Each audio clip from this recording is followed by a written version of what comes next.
Hospital పరిసరాల్లో మొత్తం surroundings అంతా కూడా ఒక్కొక్క ఫ్యామిలీకి సంబంధించినటువంటి వారు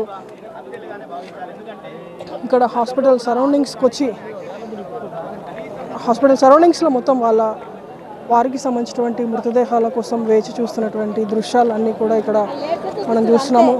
మొత్తం 19కి సంబంధించినటువంటి మృతదేహాలు ఇక్కడ ఉన్నాయి. సో ఒక్కొక్క మృతదేహాన్ని కూడా ఇక్కడ పోస్ట్మార్టం కంప్లీట్ అయిన తర్వాత వాళ్ళ ఫ్యామిలీకి పోలీసులు అప్పగిస్తున్నటువంటి దృశ్యాలు చూస్తున్నాము.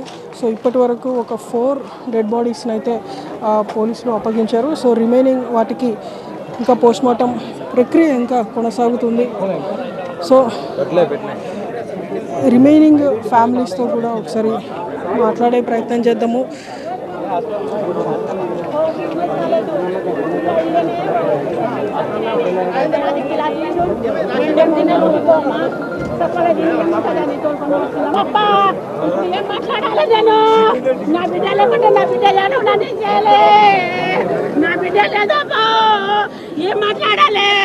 నా బిడ్డ చాలా ధైర్యం మంచి ఉండపో కరాటే తెచ్చింది కరాటే టీచర్ ఉన్నది కరాటే టీచర్ ఉండపో. ఆసుపత్రి దగ్గర విషాదకర వాతావరణాన్ని మనం చూస్తున్నాం. తల్లిదండ్రుల్ని కోల్పోయిన పిల్లల్ని కోల్పోయిన తల్లిదండ్రులతో ఆ ప్రాంతమంతా కూడా భీతావహంగా మారింది. ఇప్పుడిప్పుడే పోస్ట్ మార్టం కంప్లీట్ అయిపోయిన తర్వాత మృతదేహాలన్నింటినీ కూడా కుటుంబ సభ్యులకు అందజేస్తూ ఉన్నారు. ఉదయం ఇంటి నుంచి నవ్వుతూ వెళ్లిన వాళ్ళు ఇలా మూట కట్టి మృతదేహం వాళ్ళ ముందు పెట్టడంతో వాళ్ళ బాధ వర్ణనాతీతంగా ఉంది. వారి గుండె కోతను ఎవరు తీర్చలేకపోతున్నారు. అలాగే ఈరోజు జరిగిన దుర్ఘటనలో 3 అక్కా చెల్లెళ్ళు మృతి చెందారు. ఆ తల్లిదండ్రులు కూడా గుండెలు బాదుకుంటూ ఏడుస్తున్నారు. మేడం అందరిని చూసి బాధపడే వాళ్ళం, కానీ ఈరోజు ఆ అన్యాయం మాకే జరిగింది.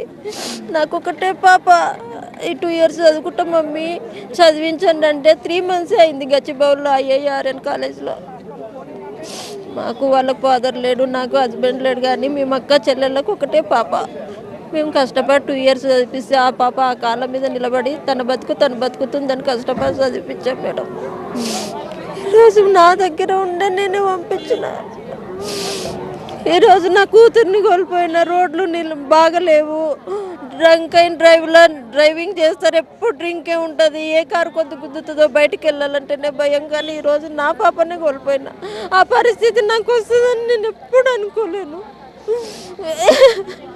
మేము ఇప్పుడు ఏం చేసినా మాకు మా పాప లేని లోటు తీర్చలేరండి.